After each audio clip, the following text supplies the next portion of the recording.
What's up? Magic and Chill here. Let's get into today's Commander Spotlight. We'll be talking about one of D&D's greatest mages. That's right, Elminster. Elminster's yet another planeswalker that can also be your commander. His static ability, whenever you scry, the next instant or sorcery spell you cast this turn costs X less to cast, where X is the number of cards looked at while scrying this way. At first glance, it seems like he's a little bit underpowered. After all, scrying isn't the first thing that comes to mind when you think about a deck engine. But however, this deck has an early game well above average, and it maintains a really good mid to late game. His static ability is obviously going to be his main deck engine. Now his +2 is draw a card, then scry 2, which is super useful. His -3, exile the top card of your library. Create a number of 1/1 blue fairy dragon creature tokens with flying equal to the card's mana value.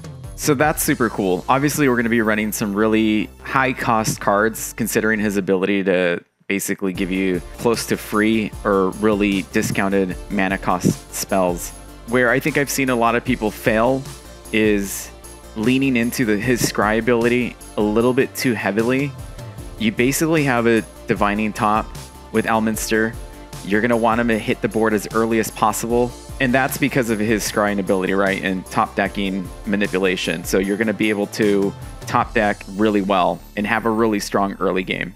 I can't stress enough how important it is to get Elminster on the board as soon as possible. That's because you're going to have the perfect open, the perfect mid game, the perfect late game every single time. Why is that? Because he's going to be able to deck manipulate with his scry ability. That means you're not going to get mana screwed. You're not going to get mana flooded. So that means no land drops are going to be missed, right? And so you basically have the perfect open and the perfect mid game every single time. This is great mid and late game, especially when you already have enough mana on the board. You're going to be pushing those lands to the bottom of the deck, and you're going to be scrying those high value cards late game. Because of that, because you are going to be burning through a lot of spells, we want to make sure that we have some draw card, plenty of draw card to fuel your hand. Deck synergies. So it made sense to put Jace and a couple other planeswalkers in this deck. Again, if you're going to go the Super Friends route, then you're going to need a lot of board sweeps in order to protect your planeswalkers. Some creatures of note would be Spark Double, especially if you're able to clone Elminster, then your static ability will double. Obviously, scry, and as mentioned earlier, we don't want to lean too heavily into scrying, but there is some really good scry cards. Ugin's Insight is scry X, where X is the highest converted mana cost among permanents you control, then draw 3 cards. That's just a really good scrying card. And just to clarify, the reason why we don't lean heavily into scrying is because mid to late game, it has diminishing return. So it ends up sort of being a dead draw, right? It's a kind of a dead card, especially if it's overused. If you already looked at the cards at the top of your deck, there's no need to look for them again. What are we going to lean into instead of scrying? I think extra turn cards, right? Taking an extra turn, even though it can be boring, it's always going to be valuable. It's never going to be a dead draw. So that's spells like Time Warp. Target player takes an extra turn after this one. Time Stretch. Normally this spell costs 10, but with Elminster, you're going to be discounting a ton of cards. You're going to be playing discount spells.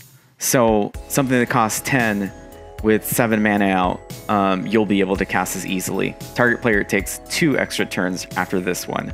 Temporal Trespass, a 12 cost spell. Take an extra turn after this one. Temporal Mastery, take an extra turn after this one. Exile Temporal Mastery, another 7 spell card. Temporal Manipulation, take an extra turn after this one.